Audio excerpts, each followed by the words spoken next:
నమస్తే welcome to prime time debate. Kakinada port కబ్జా కేసులో ఆరోపణలు ఎదుర్కొంటున్నటువంటి విజయసాయిరెడ్డి ఈరోజు సిఐడి విచారణకు హాజరయ్యారు. అనంతరం ఆయన ప్రెస్ మీట్ పెట్టి జగన్మోహన్ రెడ్డిపై సంచలన వ్యాఖ్యలు చేశారు. జగన్మోహన్ రెడ్డి చుట్టూ ఒక కోటరీ ఉందని, ఆ కోటరీ నుంచి ఆయన బయటపడ్డప్పుడే ఆయనకు భవిష్యత్తు ఉంటుందని చెప్పారు. ఇక ముఖ్యంగా ఈ కాకినాడ పోర్టు కేసులో తనకి ఎటువంటి సంబంధం లేదని, మొత్తం విక్రాంత్ రెడ్డే చేయించుంటాడని ఆయన అభిప్రాయాన్ని వ్యక్తం చేశారు. ఓవరాల్గా చూసుకున్నట్టయితే మరి అసలు జగన్మోహన్ రెడ్డి గారి చుట్టూ ఉన్నటువంటి కోటరీ ఎవరు, అలాగే కాకినాడ పోర్టు అంశంలో తనకి ఏం సంబంధం లేదు విక్రాంత్ రెడ్డి అంటున్నారు. మరి జగన్మోహన్ రెడ్డి గారికి కూడా ఏం సంబంధం లేదంటున్నారు. మరి ఇందులో ఎవరి పాత్ర ఎంత? ఇక ముఖ్యంగా ఆయన మొదటి స్థానం నుంచి పడేసింది కూడా జగన్మోహన్ రెడ్డి చుట్టూ ఉండే కోటరీనే అంటున్నారు. అందువల్ల ఆయన మనసు విరిగిపోయి ఆ పార్టీ నుంచి బయటకు వచ్చానని కూడా ఆయన చెప్పడం జరిగింది. సో ఈ విజయసాయిరెడ్డి గారు ప్రస్తావిస్తున్నటువంటి ఆ కోటరీ గురించి కూడా మరిన్ని వివరాలు ఈరోజు డిబేట్లో చర్చిద్దాం. మనతో పాటు డిబేట్లో పార్టిసిపేట్ చేసేందుకు స్టూడియోలో ఉన్నారు సీనియర్ జర్నలిస్ట్ దుర్గా కుమార్ గారు, అలాగే మరో సీనియర్ జర్నలిస్ట్ డివి శ్రీనివాస్ గారు. నమస్కారం సార్. నమస్కారం గోవర్ధని, మన నమస్కారం సార్. నమస్కారం సార్. దుర్గా కుమార్ గారు, మీరు చెప్పండి, అసలు ఈ రోజు పెట్టినటువంటి ప్రెస్ మీట్ చాలా సంచలనమనే చెప్పొచ్చు. ఒక పక్క ఎప్పుడైతే ఆయన పార్టీ నుంచి బయటకు వచ్చిన సమయంలో కూడా ఇలాంటి వ్యాఖ్యలు విజయసాయిరెడ్డి గారు చేయలేదు. సో ఇప్పుడెందుకు ఇలాంటి వ్యాఖ్యలు ఆయన చేయాల్సి వచ్చింది? అండ్ ముఖ్యంగా ఈరోజు వైసీపీ పార్టీ ఆవిర్భావ దినోత్సవం కూడా, ఒక పక్క అటుపక్క సంబరాలు కూడా జరుగుతూ ఉన్నాయి వాళ్ళ పార్టీ గురించి. అలాంటి టైంలో ఆ పార్టీ నుంచి వచ్చినటువంటి నాయకుడు ఆయనకు భవిష్యత్తు ఉండదు అని చెప్పి కూడా ఆ పార్టీ మనుగడ కష్టమని కూడా ఆయన చెప్పడం జరుగుతుంది. సో విజయసాయిరెడ్డి గారి వ్యాఖ్యలను ఎలా చూడొచ్చు అంటారు? ఇది ఒక సినిమాలో ఉంది కదమ్మా, రాను రానంటూనే చిన్నది రాములోరి గుడికి వచ్చే చిన్నది అన్నట్టు. అది ఏ సినిమాలో నాకు తెలియదు, అంత నాలెడ్జ్ లేదు.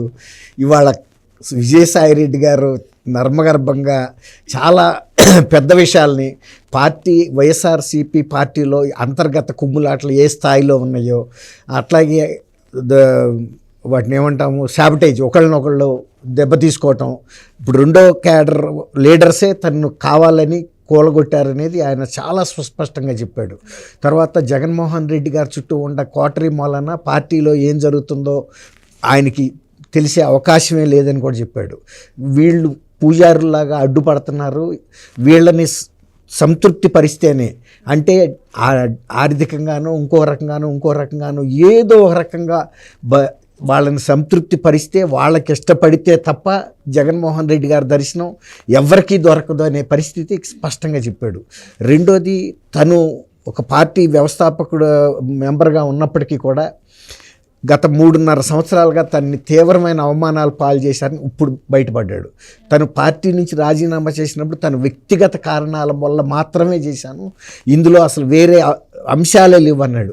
కానీ లండన్ నుంచి జగన్మోహన్ రెడ్డి గారు తనతో ఫోన్లో మాట్లాడినప్పుడు పార్టీలో ఉన్న లుకలుకల గురించి, పార్టీలో నాయకులు చేస్తున్న అంతర్గత రాజకీయాల గురించి, ఒకళ్ళనొకళ్ళు దెబ్బతీసుకోవటం గురించి, వాస్తవాలు తన దృష్టికి అంటే జగన్మోహన్ రెడ్డి గారి దృష్టికి రాకుండా ఎలాంటి పనులు చేస్తున్నారు, ఎలాంటి అక్రమాలు చేస్తున్నారు పార్టీలో, ఇవన్నీ కూడా తను పోసగుచ్చినట్టు చెప్పానని చెప్పాడు. తర్వాత నా మనసు విరిగిపోయింది, ఇన్ని అవమానాల తర్వాత ఈ పార్టీలో కొనసాగే ఉద్దేశం నాకు లేదు అని కూడా చెప్పేశాడు. తర్వాత ఈ పార్టీలో కొనసాగకపోవటం వలన తనకు వచ్చే నష్టం కూడా ఏం లేదని చెప్పాడు. తర్వాత ఇంకోటి, అసలు జగన్మోహన్ రెడ్డికి ఇప్పుడు ఆయన చెప్పిన దాన్ని బట్టి ఇక వైఎస్ జగన్మోహన్ రెడ్డి పార్టీ బతికి బట్టకట్టదనేది తను పూర్తి విశ్వాసం వచ్చిన తర్వాతే తను రిజైన్ చేశాడనేది ఆ రోజు చాలామంది ఊహించాం మనం. ఇప్పుడు తను స్వయంగా బయటకు వచ్చి చెప్పేశాడు. అందువల్లే చాలామంది క్యాడర్కి డౌట్ వచ్చేసింది. ఎప్పుడైతే విజయసాయిరెడ్డి పార్టీ విడిపోయాడో ఆ తర్వాత చాలామంది వెళ్ళిపోవటానికి సిద్ధపడ్డారు, ఉన్నాళ్ళు కూడా తటస్థంగా అయిపోయారు. మళ్ళీ మీరు అన్నట్టు ఇవాళ పార్టీ వ్యవస్థాపక దినోత్సవం రోజే మళ్ళీ ఈ అంశాన్ని ఆయన, అసలు ఇక్కడ పెద్ద సందర్భం కూడా లేదు. నిజానికి ఆయన వెళ్ళింది సిఐడికి సంబంధించి, అది కాకినాడ పోర్ట్ అండ్ సెస్కి సంబంధించిన అంశాలు వాళ్ళు ఏం అడిగారో, ఈయనేం చెప్పాడో, అందులో జరిగిన చెప్తే సరిపోయేది. కానీ ఆయన కావాలనే పార్టీలో తను ఎందుకు వెళ్ళిపోవాల్సి వచ్చింది, అసలు వైఎస్ఆర్సీపీ పార్టీలో అంతర్గతంగా ఇవాళ ఎలాంటి పరిస్థితులు ఉన్నాయి. తర్వాత ఇంకోటి చెప్పాడు, తను ఒక్కొక్క స్టెప్ ఎట్లా దిగెళ్ళాడో కింద వాళ్ళు ఒక్కొక్క స్టెప్ పైకి పెరుగుతూ వెళ్ళారని. అప్పట్లో గతంలో సజ్జలకి ఇతనికి మధ్య కోల్డ్ వార్ నడుస్తుంది, రెండవ స్థానం కోసం అతను ఓరాఓరీగా పోరాడుతున్నారనేది చాలాసార్లు చర్చల్లో వచ్చినాయి అనేక ప్రసార మాధ్యమాల్లో. ఇవాళ ఆయన కూడా చెప్పాడు ఆ మాట, నన్ను కావాలని కొంతమంది వ్యక్తులు దెబ్బతీశారు. దాని మూలాన ఎక్కడెక్కడ ఒక్కొక్క మెట్టు నేను దిగానో ఆ మెట్లన్నీ వాళ్ళకి పైకి ఎక్కడానికి పనికొచ్చినాయి, నన్ను కిందకి దింపడానికి పనికొచ్చినాయి అని చెప్పాడు. ఇట్లాంటి అనేక వాస్తవాలు చెప్పాడు. అట్లాగే వివేకానంద గారి కేసు కూడా కిందసారి ఆయన అవినాష్ రెడ్డిని స్పష్టంగా తను నాకు చెప్పబట్టే నేను గుండెపోటుతో చనిపోయినట్టు చెప్పాడు. అట్లాగే ఇవాళ మళ్ళీ ఈ కాకినాడ పోర్ట్ అండ్ సెజ్ విషయంలో కూడా తను నాకు ఎట్టి సంబంధం లేదు, విక్రాంత్ రెడ్డి మాత్రమే చేశాడు, అసలు విక్రాంత్ రెడ్డిని నేను తీసుకెళ్ళి కేవీ రావుకి పరిచయం చేశానని చెబుతున్నారు. కేవీ రావుకి విక్రాంత్ రెడ్డిని పరిచయం చేయాల్సిన అవసరమే లేదు. సుబ్బారెడ్డి, వైవి సుబ్బారెడ్డి గారికి కాలిఫోర్నియాలో ఉన్నటువంటి ఒక రాజమహల్లో కేవీ రావు ఎప్పుడు వెళ్ళినా అక్కడే దిగుతాడు. కేవీ రావుకున్న రాజమహల్లో వైవి సుబ్బారెడ్డి ఎప్పుడు వెళ్ళినా దిగుతాడు. వాళ్ళకి అంత సన్నిహిత సంబంధాలు ఉన్నాయి. కాబట్టి విక్రాంత్ రెడ్డి ఎవరో కేవీ రావుకు తెలియని పరిస్థితి ఏం లేదు. విక్రాంత్ రెడ్డి మాత్రమే ఈ మొత్తం వ్యవహారాన్ని నడిపాడు. అందులో జగన్మోహన్ రెడ్డి లబ్ధి పొందాడా లేడా అని నేను చెప్పలేను. కానీ నాకు తెలిసినంత వరకు అయితే మాత్రం జగన్మోహన్ రెడ్డి లబ్ధి పొందినట్టుగా నేను అనుకోవటం లేదు అంటున్నాడు. కానీ లబ్ధి జగన్మోహన్ రెడ్డికి పొందకపోతే విక్రాంత్ రెడ్డి అంత పెద్ద డీల్లు చేయగలుగుతాడా, చేస్తాడా? తనకేం అవసరం, తను చేయగలుగుతాడా? మళ్ళీ అందులోనూ ఈయన జగన్మోహన్ రెడ్డి గారి ఇంటికి కూడా తీసుకొచ్చి ఆయన ముందు హాజరుపరిచినప్పుడు విక్రాంత్ రెడ్డి చెబితే చేయమని కూడా ఆదేశించింది కూడా జగన్మోహన్ రెడ్డి చెప్పాడు. తర్వాత ఇంకోటి ఏంటంటే తనకి ఇప్పుడు కేవీ రావు క్లీన్ సర్టిఫికేట్ ఇచ్చినట్టు ఆయనకి చెప్పుకుంటున్నాడు. కేవీ రావుని అడిగాను నేను కామన్ ఫ్రెండ్స్ ద్వారా, నా పేరు ఎందుకు చేర్చారని. ఏం చేర్చలేదు, ఒక చాలా సీనియర్ ఆఫీసరు ఆ డ్రాఫ్ట్ చేశాడు. ఆ డ్రాఫ్ట్ చేసినప్పుడు అందులో నీ పేరు పెట్టారు కానీ నాకు సంబంధం లేదని చెప్పాడు. అప్పుడు నేను పార్టీ నుంచి బయటకు వెళ్ళలేదని కూడా చెప్పాడు. అప్పుడు నేను పార్లమెంట్ బయటకు వచ్చినప్పుడు కూడా నాకు బయటకు వచ్చి చెప్పాను కానీ ఈ విషయాలు తెలియదు, ఇప్పుడు తెలిసిందని. అంటే ఈ తన్ని దెబ్బతీసే కార్యక్రమం పార్టీలో ఉన్నప్పుడే జరుగుతుందనేది కూడా ఆయన చెప్పకనే చెప్పాడు. రెండోది ఇంకోటి ఏం చెప్పాడంటే విక్రాంత్ రెడ్డి లాటరైట్ మైన్స్లో కొన్ని వేల కోట్లు సంపాదించాడని చెప్తున్నారు, అది మీకు తెలుసా అని అడిగారు. అతను లాటరైట్ మైన్స్ ఉన్నవాట నాకు తెలుసు కానీ ఎన్ని వేల కోట్లు సంపాదించిందో నాకు తెలీదు. నేను ఎప్పుడన్నా ప్రజా దర్బారులు పెట్టినప్పుడు అందులో ఉద్యోగాలు ఇవ్వమని నాకు వినతిపత్రాలు వచ్చాయి. వినతిపత్రాలు వచ్చిన సందర్భంలో ఆయనకి ఫోన్ చేసి ఏమైనా అవకాశాలు ఉంటే ఉద్యోగాలు ఇవ్వమని చెప్పానే తప్ప లాటరైట్ మైన్స్లో అతని ఆర్థిక వ్యవహారాల్లో నేను ఎప్పుడు జోక్యం చేసుకోలేదని చెప్పాడు. ఇంకోటి ఏంటంటే కేవీ రావుకి సంబంధించినటువంటి ఈ వ్యవహారంలో శరత్చంద్రారెడ్డి వాళ్ళు డీల్ చేసుకున్నారు తప్ప అసలు నాకు ప్రమేయం లేదు. కాకపోతే అతను నా అల్లుడు తమ్ముడు అవటం వలన నా ప్రమేయం ఉందని భావిస్తున్నారు అని. అంటే ఇప్పుడు రాక ఒక ఆడిటర్ లాగా మాట్లాడాడు. ఇప్పుడు జగన్మోహన్ రెడ్డి కేసుల్లో ఇవాళ ఒక అడ్వకేట్ లాగా మాట్లాడాడు. తనేమి ఇందులో ఏ దాంట్లోనూ నా ప్రమేయమే లేదన్నట్టుగా శుద్ధపోస్తున్నా అన్నట్టు చెప్పుకుంటూ వచ్చాడు. తర్వాత ఇది ఆ కుటుంబంతో కూడా నాకు వియంకుడుగా అరవిందో కంపెనీతో సంబంధాలు ఉన్నాయే తప్ప వ్యాపార సంబంధాలు ఏమీ లేవు. నేను ఎప్పుడు వాళ్ళ ఆర్థిక అంశాలను కూడా ఎక్కడ జోక్యం చేసుకోలేదు. ఇది కేవలం విక్రాంత్ రెడ్డి అండ్ శరత్చంద్రారెడ్డి, కేవీ రావుల మధ్య జరిగిన వ్యవహారమే తప్ప. కాకపోతే ఏంటంటే ఆయన పెద్ద చమత్కారం వాడాడు ఇక్కడ. సిబిఐ కేసుల్లో 11లోనూ అది ఈడీ 10 కేసులు, అది కూడా ఈయనేదో లేదు, కేవలం లక్ష్మీనారాయణ గారు పెట్టిన ఆ 21 కేసుల్లో A1గా ఉన్నా కాబట్టి నన్ను ఒక స్టాండర్డైజ్గా ఏ కేసు ఎక్కడ పెట్టినా A2గా నన్ను పెడుతున్నారని ఒక సెలవు తీసి ఆయనగానే నవ్వుకున్నాడు. ఇప్పుడు తను లక్ష్మీనారాయణ ఎక్కడి నుంచి అన్న ఆ గాలిలోంచి తీసుకొచ్చాడా? ఎవిడెన్స్ లేకుండా కొన్ని లక్షల పేజీల ఎవిడెన్సెస్ అంతా సిబిఐకి సబ్మిట్ చేశారు కదా. తర్వాత ఇంత ప్రైమ ఫేసి కేసు లేకపోతే అసలు సిబిఐ కానీ ఈడీ కానీ విజిలెన్స్ కేసెస్ టేకప్ అవుతాయా? 45,000 కోట్ల రూపాయల జప్తులు జరుగుతాయా? కాకపోతే ఇవాళ ఆయన చెప్పిందంతా కూడా చాలా నేను అమాయకుడిని. తర్వాత ఈ సురేష్ అండ్ సంతానం ఆడిటింగ్ పెట్టారు, అంటే ఇందులో అక్రమాలని వెలికి తీయమని. ఇది కాకినాడ పోర్ట్ అండ్ సెస్లో, అది కూడా నా ప్రమేయం లేదు. కరక్క వల్లన్ అనే ఒక ఐఏఎస్ ఆఫీసరు తమిళియన్ను ఆ తమిళ కనెక్షన్తో పెట్టారు. ఇంకొక అతను ఎవరో ఒక చౌదరి అని నార్త్ ఇండియాలో chartered accounts association of India అధ్యక్షుడిగా ఉన్నాడు. అతను నాకు అంతవరకే తెలుసు తప్ప నేను ఆ ఆడిటర్ని సెలెక్ట్ చేసి దీని మీద దర్యాప్తు సెజ్ మీద కానీ లేకపోతే కాకినాడ పోర్టు ఈ విషయాల్లో నేను పెట్టలేదు, నాకు అసలు ప్రమేయం కూడా లేదు. యాతావాత అతను చెప్పింది ఏంటంటే నేను ఒక అమాయక చక్రవర్తిని అంతే, మిగిలిన ఎవడో పాపం చేసి నా మీద తోశారు, అది ఆయన చెబుతుంది. ఇంకొకటి చెప్పింది ఏంటంటే వైఎస్ఆర్సీపీ పార్టీ నుంచి బయటికి రావటం వలన వ్యక్తిగతంగా కానీ ఇంకొక రకంగా కానీ నాకు ఎటువంటి నష్టం లేదని చెప్తున్నాడంటే అతను ఎంత స్పష్టంగా ఒక అవగాహనకు వచ్చాడంటే వైఎస్ఆర్సీపీ అనేది ఇంకా బతికి బట్ట కట్టడం అనేది జరగదు, ఇంకా ఎవడన్నా నమ్ముకుని ఉంటే వాడు పోతాడు తప్ప నే బయటకు రావటం వలన జరిగే నష్టం అయితే లేదు, ఇంకేదైనా జరిగితే మేలే జరుగుతుంది అనేది ఆయన చెప్పిన సారాంశం. సో ఈరోజు విజయసాయిరెడ్డి గారు మాట్లాడిన మాటలు చూస్తుంటే నా మనసు విరిగిపోవడం వల్లే నేను పార్టీ నుంచి బయటకు రావడం జరిగింది అన్నారు. అలాగే ఆ కోటరీ వల్లే జగన్కి దూరం అయ్యాను, ఆ కోటరీ మాటలు నమ్మొద్దని కూడా నేను చెప్పాను అంటున్నారు. సో ఎందుకు విజయసాయిరెడ్డి గారు మనసు విరిగిపోయిందంటారు? మరి ఆయన ప్రస్తావిస్తున్నటువంటి ఆ కోటరీ ఎవరు, వాళ్ళ వల్ల ఈయనకు జరిగిన నష్టం ఏంటంటారు? విజయసాయిరెడ్డి ఈరోజు చేసినటువంటి వ్యాఖ్యలు వెళ్ళిన సందర్భం పొంతన లేకపోయినప్పటికీ కూడా కుండ బద్దలు కొట్టాడా, అవినీతి కుండ బద్దలు కొట్టాడా, దొంగలు ఊళ్ళు పంచుకున్న మాట వాస్తవం, ఆంధ్రప్రదేశ్ మొత్తం జిల్లాలని దోచేసిన మాట వాస్తవం. ఈ పంచుకున్న ఊళ్ళు పంపిణీలో వాటాల పంపిణీలో వచ్చిన తేడాల అసలు లండన్ నుంచి జగన్మోహన్ రెడ్డి విజయసాయిరెడ్డికి ఫోన్ చేసి ఏం మాట్లాడాడు, ఏం బెదిరించాడు, ఏమి వాళ్ళిద్దరి మధ్య లావాదేవీలు జరిగాయి, ఆ లావాదేవీలకు సంబంధించినటువంటి అంశాలపైన జగన్ బెదిరించాడు కాబట్టే ఇవాళ ఈ విధంగా బరస్ట్ అయ్యాడా అంటే సాయిరెడ్డి ఎపిసోడ్ మనం ఎలా చూడాలంటే రాజీనామా పత్రం ఒక రకంగా రాశాడు, ఆ తర్వాత ఈ కేసు పడ్డ తర్వాత ఈ కేసు విచారణకు అటెండ్ అవుతూ ఈరోజు మరో రకంగా చేశాడు.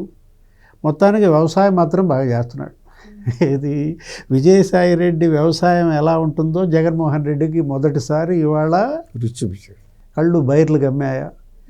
ఎందుకంటే A1 వర్సెస్ A2 కుండ బద్దలు కొట్టాడు అనేది అక్కడే, ఏది కోటరీ కుండ బద్దలు కొట్టాడు అంటే సజ్జల వర్సెస్ సాయిరెడ్డి. 5 ఏళ్ల డిష్యుమ వాటాల కోసం మనసు విరిగిందన్నాడు జగన్మోహన్ రెడ్డి మీద. అంటే ఇంతకుముందు ఆ మనసు ఏమైంది? ఇప్పుడు విజయసాయిరెడ్డి 3 తరాలుగా పనిచేశాడు. వైఎస్ కుటుంబానికి సాయిరెడ్డికి అనుబంధం ఇవాటిది కాదు. రాజారెడ్డి దగ్గర గుమాస్తాగా ప్రారంభం, రాజశేఖర రెడ్డి దగ్గర చార్టెడ్ అకౌంటెంట్. అంటే అటు తాత తండ్రి ఇప్పుడు కొడుకు సేవ ఫలితం వేల కోట్లకి అతను పడగలెత్తాడు. అటు రాజకీయంగా పదవులు అనుభవించాడు. 5 పదవులు ఇచ్చాడు జగన్మోహన్ రెడ్డి ఎవరికి? విజయసాయిరెడ్డికి. అటు రాజ్యసభ సభ్యుడిని చేయటమే కాదు, ఢిల్లీలో ఆంధ్ర ప్రభుత్వ ప్రత్యేక ప్రతినిధిగా పోస్ట్ ఇచ్చాడు. అటు రాజ్యసభలో పార్టీ నాయకుడు, పార్లమెంటరీ పార్టీ నాయకుడు, ఉత్తరాంధ్ర పరిశీలకుడు, అన్ని విధాల 5 రకాలుగా సాయిరెడ్డి దోచేశాడు. ఇప్పుడు నాకేమి తెలియదని సాయిరెడ్డి చెప్పినా జనం నమ్మరు. కాకపోతే ఇవాళ పోతూ జగన్ మీద బండేశాడు. అంటే ఒక రకంగా జగన్మోహన్ రెడ్డిని నిలబెట్టి కడిగేశాడు అన్నమాట. పిరికితనం నాది కాదన్నాడు.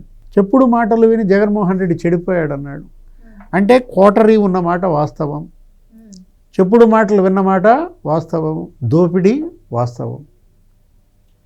ఇప్పుడు తల్లిపైన కేసేశాడు. ఆ రోజు కూడా సాయిరెడ్డి జగన్కి అండగా నిలబడ్డాడు. షర్మిలకి వాటా ఇవ్వాల్సిన అవసరం లేదని చెప్పాడు. అసలు భారతి పేరు పెట్టడానికి కారణం ఏంటో చెప్పాడు. సిమెంట్ ఫ్యాక్టరీలకి వీటన్నిటికీ కూడా అది మొత్తం జగన్దే అని తేల్చేసిన సాయిరెడ్డికి ఇంతలో ఎంత విరక్తి ఎందుకు వచ్చింది? ఆ రోజు విజయమ్మ తిట్టింది ఎవరిని? సాయిరెడ్డిని. ఆమె మాట్లాడిన మాటలు అటు సుబ్బారెడ్డిని, వీళ్ళిద్దరూ ప్రెస్ మీట్ పెట్టి షర్మిలకు పైసా ఇవ్వాల్సిన పని లేదన్నారు కదా. విజయమ్మ ఏమని చెప్పింది? ఇది తప్పు సాయిరెడ్డి, నువ్వు అప్పుడు ఉన్నావు ఇప్పుడు ఉన్నావు అంటూ ఆమె మాట్లాడిన మాటలు. అంటే షర్మిలకి చేసిన అన్యాయం ఇవాళ సాయిరెడ్డిని ఇంత పశ్చాత్తాపానికి గురి చేసిందా? లేదు జగన్మోహన్ రెడ్డి పాయింట్ బ్లాంక్ రివాల్వర్తో బెదిరించాడా? అంటే మనసులో స్థానం లేకపోతే లేదు అనడానికి అర్థం ఇదే అంటారా? అంటే పాయింట్ బ్లాంక్ రేంజ్లో నన్ను బెదిరించారని ఆయన పెట్టాడు కేసు. ఎవరు?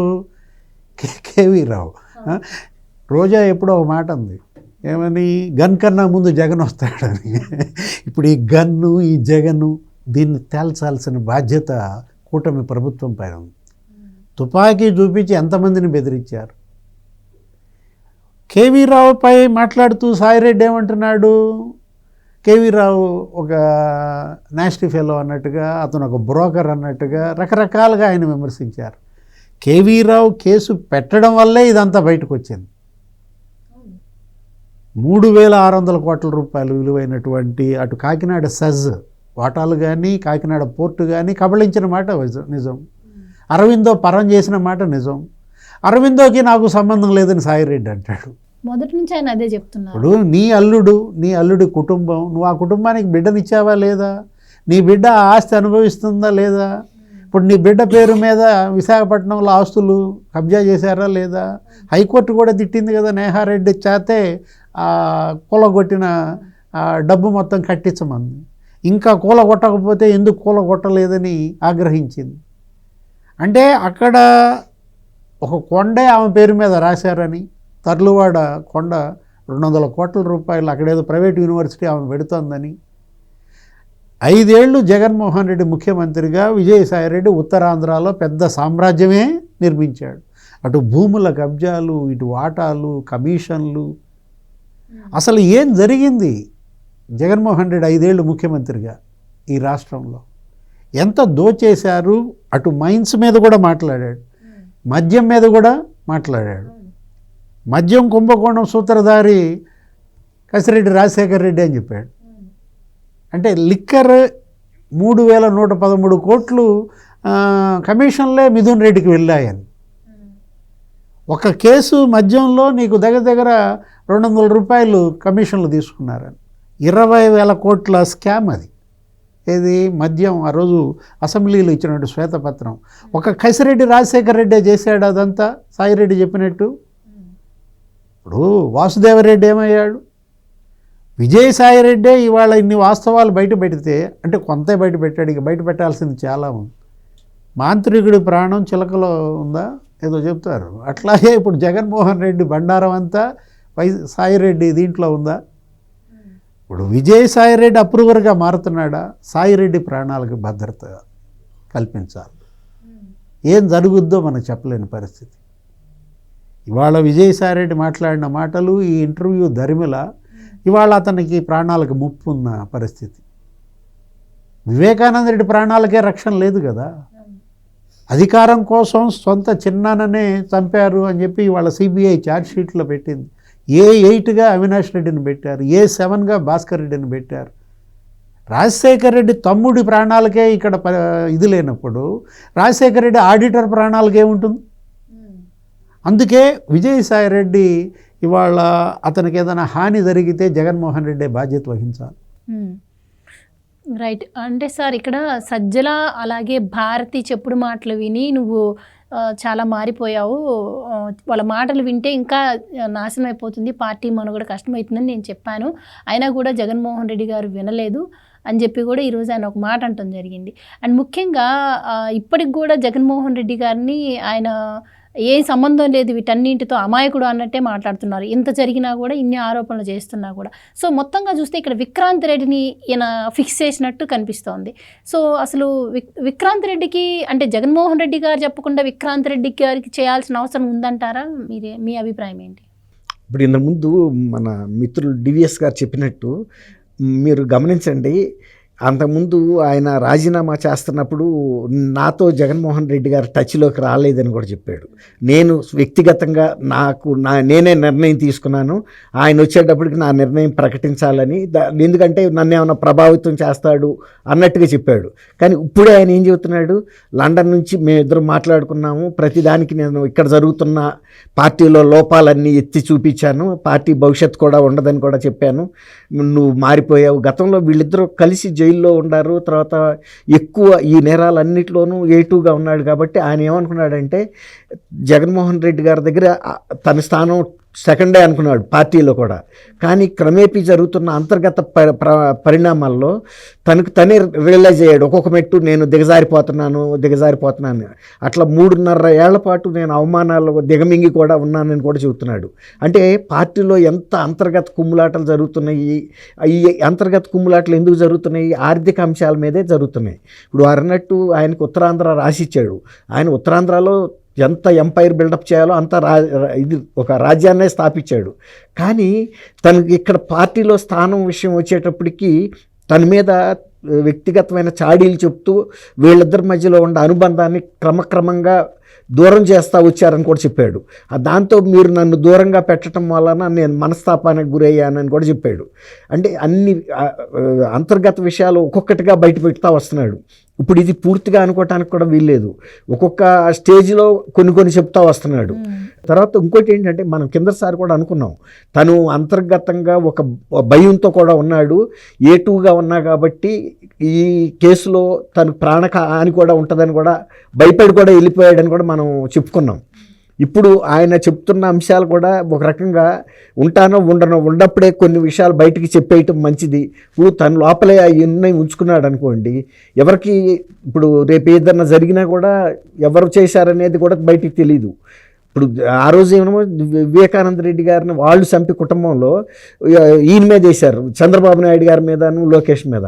అట్లాగే ఇప్పుడు ఈయన్ని ఖర్చు చేసి కూడా ఇంకొకరి మీద వేసేస్తారు. కాబట్టి మా మధ్యలో విభేదాలు ఉన్నమాట వాస్తవం. నేను ఇతనితో అంటకాగి నేను కేసుల్లో అక్యూజ్డ్గా అంటే ఒక సహనిందితుడిగా అయ్యాను తప్ప పార్టీలో నాకు గుర్తింపు గౌరవం దక్కలేదు, కేవలం అవమానాలు దక్కినాయి. పార్టీలో ఇతరులు ఆ రెండో స్థానాన్ని ఆక్రమించారు. అందులోనూ పార్టీకి వాళ్ళు ఏ విధమైన శ్రేయస్సుగా పనిచేయలేదు. నేను మాత్రం మనస్ఫూర్తిగా పనిచేశాను. ఇప్పటికి కూడా జగన్మోహన్ రెడ్డి గారు బాగుండాలి, ఆయన వ్యక్తిగతంగా ఇందులో లోపాలన్నీ గమనించి కోటరీ మూలాన ఆయనకి జరుగుతున్న నష్టాన్ని గమనించి. మీరు కోటరీ గురించి అంటున్నారు కాబట్టి ఇక్కడ ఈరోజు విజయసాయిరెడ్డి గారే ఓపెన్ అయ్యారు కాబట్టి విజయసాయిరెడ్డి గారి మీద గతం నుంచి కూడా కొన్ని వ్యక్తిగత ఆరోపణలు వస్తున్నాయి. అలాగే కబ్జాల గురించి వచ్చినా అవి తీసి పక్కన పెట్టిన వ్యక్తిగత ఆరోపణలు వచ్చినా కూడా ప్రెస్ మీట్ పెట్టి ఆయనే ఖండించుకోవాల్సిన పరిస్థితి వచ్చింది. కానీ ఆ పార్టీ నుంచి ఎవరు స్పందించలేదు. సో ఆ టైంలోనే అందరూ అనుకున్నారు అంటే ఇదంతా ఎవరో కావాలని విజయసాయిరెడ్డిని తొక్కేయాలని పక్కకు తప్పించాలని ప్లాన్ చేస్తున్నారని చెప్పి. ఈరోజు ఈయన అరెస్ట్ అయ్యారు కాబట్టి అవన్నీ కూడా నిజమనే అనుకోవచ్చు. అప్పటి నుంచే ఆయన పైన ఇలాంటివి జరుగుతున్నాయి అనుకోవచ్చు. అది అప్పుడు కూడా చెప్పాడు ఆయన, ఇది మా పార్టీలో కొంతమంది వ్యక్తులే నా వ్యక్తిగత ప్రతిష్టను దెబ్బతీయటానికి ఈ అంశాలన్నింటినీ బయటికి తీసుకొచ్చిన వాళ్ళు. అప్పుడు కూడా చెప్పాడు ఈ మాట. కాకపోతే ఎవరు అనేది చెప్పలేదు, కానీ అప్పుడు కూడా చెప్పాడు మా పార్టీలో అంతర్గతంగా నా మీద జరుగుతున్నటువంటి కుట్రలో భాగమేనని కూడా చెప్పాడు. కాబట్టి ఇవాళ ఆయన్ని ఆ రోజు ఖండించడానికి ఎవరు రాని పరిస్థితుల్లో మీరు అన్నట్టు తనకు తనే వ్యక్తిగత వివరణ ఇచ్చుకోవాల్సి వచ్చింది. అంటే ఆనాటికే ఆయన పరిస్థితి బలహీనపడిపోయింది పార్టీలో. ఇక ఎవరు కూడా మీరు దూరంగా ఉండమని జగన్మోహన్ రెడ్డి గారు ఆదేశించకుండా, వాళ్ళు ఆదేశిస్తే ఖండించేవాళ్ళు, ఆయన ఆదేశించాడు ఖండించొద్దు, మీరు దూరంగా ఉండండి, మీరు మౌనంగా ఉండమని. అట్లాగే ఇప్పుడు విక్రాంత్ రెడ్డి మీరు అన్నారు, విక్రాంత్ రెడ్డి ఈ పూర్తిగా యాక్టివ్గా ఉండి ఒక పోర్టుని ఒక సెజ్ని ఆక్రమించడానికి తను అంత ధైర్యం చేశాడని అంటానికి ఇప్పుడు ఆయన ఆడిటర్. తర్వాత జగన్మోహన్ రెడ్డి గారి ఆర్థిక అంశాలన్నీ తెలుసు. తర్వాత వాళ్ళ సొంత అల్లుడికి సంబంధించిన అరవిందో కంపెనీ నుంచి కూడా 300 కోట్లు 400 కోట్లు అధికారికంగా కూడా ట్రాన్స్ఫర్ అయింది కేవీ రావు గారి పేరిట ఆ షేర్ల కోసం. ఇంత ఆర్థిక అంశాలు ఉన్నప్పుడు వీళ్ళు ఒక భాగస్వామి అయ్యి ఉండొచ్చు ఎవరు, అరవిందో వాళ్ళు. కానీ దీని వెనకాల అసలు మెయిన్ సూత్రధారి జగన్మోహన్ రెడ్డి అని ఆయనకు తెలియదని మనం అనుకోలేము. ఖచ్చితంగా తెలుసు. కాకపోతే ఏంటంటే ఇవాళ పార్టీ నుంచి బయటికి వెళ్ళినా కూడా ఒక్కసారిగా ఆయన అన్ని బయటకు కక్కట్లేదు, దశల వారీగా కక్కుతున్నాడు. మళ్ళీ ఇంకొకసారి ఈసారి ప్రెస్ మీట్ పెట్టినప్పుడు అది కూడా చెప్పొచ్చు, ఆ రోజు నేను భయపడ్డాను, ఇంకా కొన్ని వాస్తవాలు చెప్పడానికి, ఇప్పుడు నా ప్రాణాలకు కూడా తెగించా కాబట్టి అన్ని విషయాలు చెబుతున్నాను, అందులో ఎవరి షేర్ ఎంత కూడా చెబుతాడు. అప్పుడు అరవిందోకి ఎంత షేర్ వెళ్ళింది, జగన్మోహన్ రెడ్డికి ఎంత వెళ్ళింది, అసలు ఈ కేవీ రావు అనే ఆయన పూర్తి యజమానా లేకపోతే కేవీపీ రామచంద్రరావుకి జగన్మోహన్ రాజశేఖర్ రెడ్డికి బినామీనా, అలాంటి అంశాలు కూడా రేపు బయటపెట్టే అవకాశం కూడా ఉంది. అంటే తను తెలుసు కాబట్టి దశల వారీగా ట్రయల్ చూస్తున్నాడు జగన్మోహన్ రెడ్డి నుంచి వచ్చే రియాక్షన్ బట్టి. తర్వాత తను అన్నాడు కదా ఒక మాట, నా పొజిషన్ నేను జాగ్రత్తగా మెయింటైన్ చేసుకోవాలి, నా స్కిన్ నేను కాపాడుకోవాలన్నట్టు చెప్పాడు. అట్లాగే ఒక సందర్భం వచ్చినప్పుడు అవి కూడా బయటకు వచ్చేస్తాయి మొత్తం.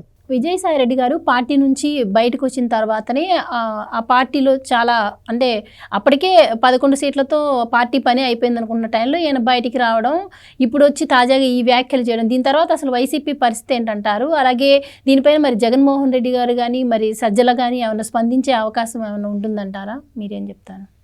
జగన్మోహన్ రెడ్డి ప్రెస్ మీట్ పెట్టారు, లేదు సజ్జల రామకృష్ణారెడ్డితో మాట్లాడించాలి అంటే ఇక వైసీపీ ఖేల్ కథం, జగన్ దుకాన్ బంద. ఎందుకంటే ఇవాళ ఫార్మేషన్ డే, ఆ పార్టీ ఆవిర్భావ దినోత్సవ సందర్భంగా సాయిరెడ్డి కానుక, రిటర్న్ గిఫ్టా ఎలా చూడాలి దీన్ని? ఇప్పుడు ఇది ఆ రోజు పార్టీ పెట్టినప్పటి నుంచి ఉన్నాడు, జగన్తో పాటు జైలుకి వెళ్ళాడు. ఆ కుటుంబానికి నమ్మిన బంటు ఎవరు? విజయసాయిరెడ్డి. అలాంటి వ్యక్తే అతను ఈరోజు ఇచ్చినటువంటి ఈ కామెంట్స్ చూస్తుంటే నేను దిగిన ప్రతి మెట్టు ఇంకొకళ్ళు ఎక్కడానికి ఉపయోగపడింది అన్నాడు. ఏ మెట్లు దిగాడు? ఎవరు ఆ మెట్లు ఎక్కారు అంటే మనకు కనపడేది సజ్జల. అంటే A2 ప్లేస్ కోసం సజ్జల సాయిరెడ్డి మధ్య డిష్యుమా? గత 2-3 ఏళ్లుగా నడిచింది అదేనా? సాయిరెడ్డి అవమానాలు ఎదుర్కొన్నానన్నాడు. 3.5 ఏళ్లుగా ఆ పార్టీలో అనేక అవమానాలు ఎదుర్కొన్నాడంటే ఎన్ని అవమానాలకి సజ్జల ఇవాళ సాయిరెడ్డిని గురి చేశాడు. ఆయన పైకి శాంతి ప్రయోగమా? ఆ ఎండోమెంట్ శాంతి ఏదో మదన్ మోహన్ ఎపిసోడ్ ఆ రోజు నుంచి అతను అరెస్ట్ అవుతున్నాడు. అంటే విజయసాయిరెడ్డి పైకి శాంతిని ప్రయోగించటం, ఆ మదన్ మోహన్తో ప్రెస్ మీట్లు, వీటన్నిటి వెనుక ఉన్నది సజ్జలేనా? నేను దిగిన ప్రతి మెట్టు మరొకళ్ళు ఎక్కారు అంటే ఆ ఎక్కినాళ్లలో సుబ్బారెడ్డి ఉన్నాడా? అంటే ఈ ఘర్షణ, ఈ కుంపు, ఇది సుబ్బారెడ్డి వర్సెస్ సాయిరెడ్డి. ఎందుకంటే ఇవాళ సాయిరెడ్డి విక్రాంత్ రెడ్డిని ఇరికిచ్చాడు, ఫిక్స్ చేశాడు. మొత్తం సూత్రధారి విక్రాంత్ రెడ్డి అన్నాడు. విక్రాంత్ రెడ్డిని ఫిక్స్ చేయటం ద్వారా సాయిరెడ్డి ఇవాళ ఎవరిని ఫిక్స్ చేశాడు? సుబ్బారెడ్డిని. ఇప్పుడు మన దుర్గాప్రసాద్ గారు చెబుతూ ఏమన్నారు? కాలిఫోర్నియాలో మరి కేవీ రావు ఇంట్లో దిగేవాడు సుబ్బారెడ్డి నేరుగా, రాజ్మహల్. అంటే నేను అతను పరిచయం చేయాల్సిన అవసరం లేదు విక్రాంత్ రెడ్డిని, ఆల్రెడీ వాళ్ళు ఒకటే అంటూ సాయిరెడ్డి బయట పెట్టిన ఈ నిజం ఇంకా ఎన్ని వాస్తవాలు బయట పెడతాడో భవిష్యత్తులో. అందుకే అతని ప్రాణాలకు ముప్పు ఉందని అంటోంది. ఏదైనా చేయొచ్చు, ఏదైనా జరగచ్చు, వీళ్ళు దేనికైనా తెగించినాళ్ళు. చిన్నాన్ననే చంపినాళ్ళు. మరి సాయిరెడ్డి పరిస్థితి ఏముంది? ఇవాళ ఈ ఇష్యూలో సుబ్బారెడ్డిని ఎలా మెట్లెక్కాడు అంటే ఉత్తరాంధ్ర ఇన్ఛార్జిగా సాయిరెడ్డిని తీసేశారు. మనం చూసాం. మొదటి 3 ఏళ్ళు ఉత్తరాంధ్ర ఇన్ఛార్జిగా వైసీపీకి సాయిరెడ్డి ఉన్నప్పుడు మరి మొత్తానికి భూముల కబ్జాలు, రకరకాలుగా 40,000 కోట్ల రూపాయలు విలువైన భూముల కబ్జా జరిగిందని. ఏది? సుబ్బారెడ్డి, సాయిరెడ్డి, ఆ గుడివాడ అమర్నాథ్ కలిపి 27,000 ఎకరాలు కబ్జాలు చేశారని మనం కథనాలు చూసాం మీడియాలో. అంటే భూ కబ్జాల వివాదమా ఇద్దరి మధ్య? ఉత్తరాంధ్ర అబ్జర్వర్గా సాయిరెడ్డిని తీసేసి సుబ్బారెడ్డిని పెట్టడం వల్ల వచ్చిన డిస్ప్యూటా? వాటాల దగ్గర కొట్లాట? రాజ్యాంగేతర శక్తులుగా వీళ్ళిద్దరూ మారారనేది వాస్తవం. జగన్మోహన్ రెడ్డి డమ్మీ ముఖ్యమంత్రి కుర్చీలో కూర్చోబెట్టారు.